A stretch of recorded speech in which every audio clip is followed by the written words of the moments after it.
Salut la compagnie, c'est Jules Melon et aujourd'hui dans un Ciné Critique, je vais me risquer à un exercice plutôt périlleux puisque je vais évoquer avec vous un grand film que je viens de découvrir sur le tard et je sais pertinemment qu'un seul visionnage n'est probablement pas suffisant pour en extraire toute la subtilité. Mais je vais quand même parler de ce There Will Be Blood, considéré par beaucoup comme le chef-d'œuvre de Paul Thomas Anderson, un metteur en scène que je prends de plus en plus plaisir à découvrir au fil des dernières semaines. Sorti en 2007, adapté d'un roman écrit par Upton Sinclair, Pétrole ou Oil, et au casting nous retrouvons deux acteurs principaux, Daniel Day-Lewis et Paul Dano, citons aussi la présence de Kieran Hines ou encore de Kevin J. O'Connor. Et il s'agit d'un drame historique sur fond de western désabusé, un métrage profondément politique aussi, où nous allons suivre durant 20-30 ans les pérégrinations et on va dire le rêve américain d'un chercheur en minerai, alors d'or peut-être, mais il trouve de l'argent au début, nommé Daniel Plainview, qui va donc monter les échelons en trouvant d'abord donc un petit minerai assez précieux quand même, puis plus tard surtout du pétrole. Et donc il va faire fortune, mais au dépens de pas mal de choses, puisque le monsieur est assez misanthrope et détestable, il va utiliser même un gamin pour arriver à ses fins. Et à un moment, alors qu'il doit s'installer quelque part, parce qu'il y a du pétrole apparemment, et racheter des fermes, il va rentrer en contact avec une famille d'évangélistes très croyants, menée par le fils qui veut devenir pasteur et tout, interprété par Paul Dano, et on va avoir ici clairement quelques frictions entre l'homme d'argent, l'humain qui n'aime pas les humains et qui n'est pas croyant du tout, et puis le croyant qui lui aussi a ses excès. Et ben voilà, j'en dis pas plus parce que le film va être émaillé de plusieurs drames en lien avec les trouvailles, les richesses trouvées par notre héros, et c'est assez incroyable parce que disons que j'ai lancé ce film en connaissant sa réputation, mais en ayant vu avant donc de Paul Thomas Anderson, bon certes Phantom Thread, mais il y a un petit moment, mais récemment Boogie Nights, Magnolia et Punch Drunk Love.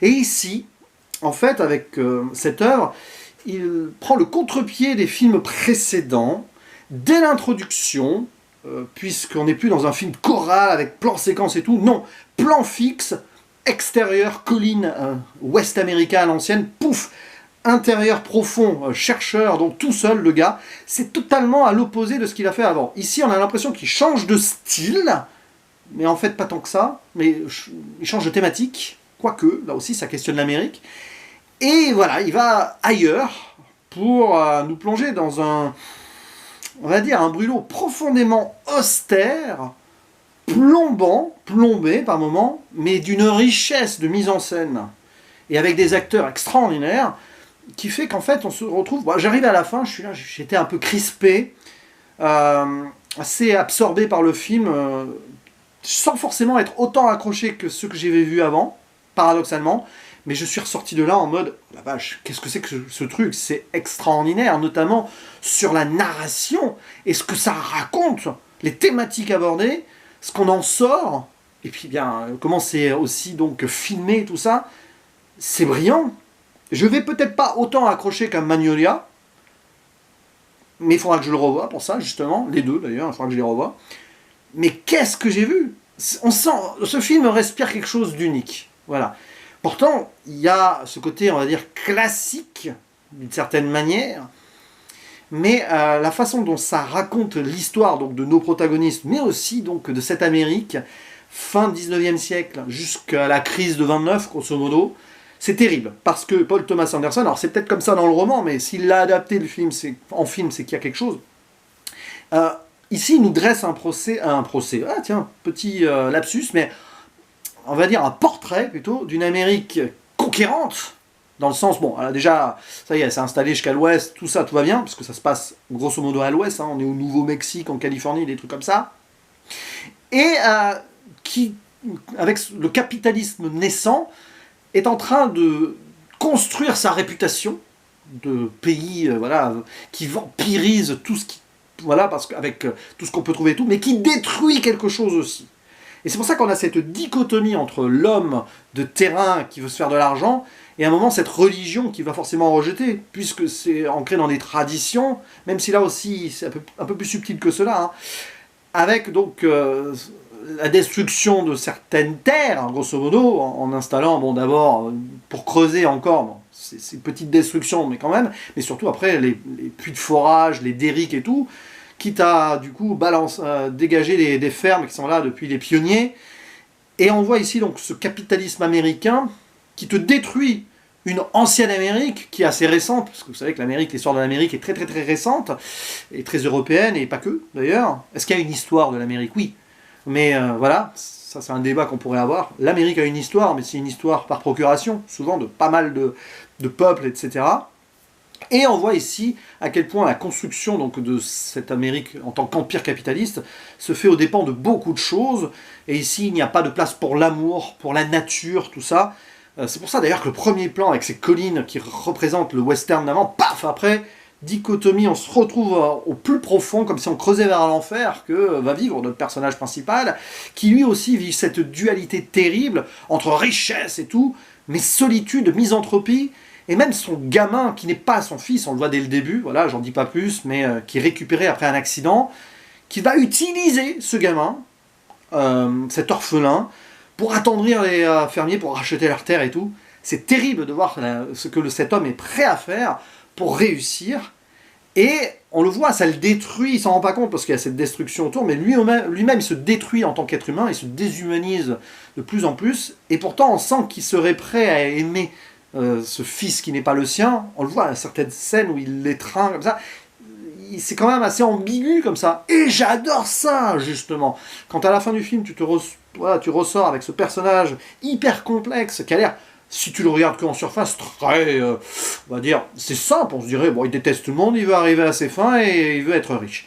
Mais en fait, quand tu réfléchis à son parcours, à son évolution et à ses liens avec les gens autour, c'est terrible ce qu'il vit. Bien sûr, il est horrible, détestable et tout, mais quelque part, tu arrives presque à le plaindre de voir ce qu'il s'inflige pour arriver à ses fins. Voilà, est-ce qu'il en est heureux ou pas? La dernière scène est absolument affreuse et confirme le fait que c'est compliqué et qu'il y a une forme de folie derrière. Ben, c'est la folie des grandeurs, ce film. Et donc ici, la critique est claire. D'abord, bon, les minerais trouvés.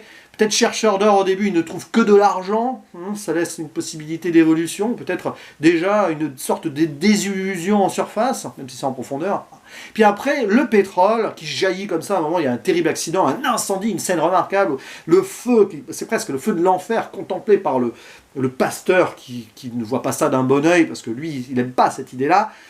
Et voilà, il y a un accident grave sur cette scène-là, terrible, mais il va quand même se réjouir, notre héros, Daniel, de gagner, voilà, enfin, d'être hyper riche, puisque tout le pétrole qui prend feu, ça veut dire qu'en dessous, c'est voilà, richesse pour des années et des années. Le début d'un empire, quoi.